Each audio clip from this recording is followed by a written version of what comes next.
Here, the government has dropped plans to require people to sign up to its digital ID scheme in order to prove their right to work in the UK. Nearly 3 million people had signed a petition to Parliament opposing the proposal to make the IDs mandatory. The change of policy is the latest in a series of climbdowns by the government. The Chancellor, Rachel Reeves, was asked about the government's rollback on digital IDs on BBC Breakfast.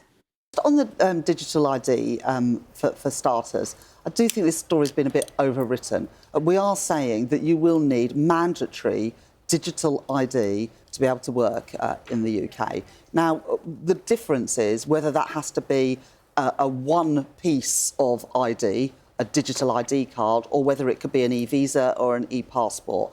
And we're pretty relaxed about what form that takes. The Prime Minister wasn't very relaxed about it when he stood at a lectern only a few weeks ago and said this is absolutely going to happen. It's really important to have a digital ID that we're going to introduce, not passports. Well, no, but digital. We don't have digital passports today, as you know. This will be about having digital checks that you have to verify that you can work in the UK. And there's a reason for this, because at the moment, people are undercut by illegal, cheap labour, which drives down wages and standards and conditions for people who do have a right to work in the UK. And we're going to root that out with these digital checks.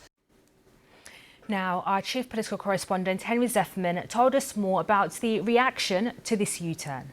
I think there is no getting away from the fact that this is a significant change to the policy as first announced by Sir Keir Starmer just 4 months ago. As a reminder of what the Prime Minister said back in September, he said, "You will not be able to work in the United Kingdom if you do not have digital ID. It's as simple as that." And what he meant by digital ID there pretty clearly was this new digital ID system that the government is rolling out.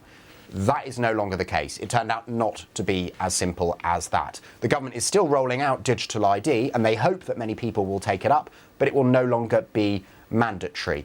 That is a significant change. I think it's partly to do with the fact that this became an unpopular policy and the government was anxious about that detracting from what they still hope will be a pretty significant transformation to how public services work as a result of this digital ID, even if that's pretty different to the rather narrow explanation that was originally given for digital ID, which was to combat illegal immigration specifically. In terms of the reaction to this, well, look, as you'd expect, the government's political opponents are pretty unimpressed. Reform UK saying this is a victory for individual liberty. The Liberal Democrats saying number 10 must be bulk ordering motion sickness tablets to cope with all the U-turns. And the Conservatives questioning Keir Starmer's authority.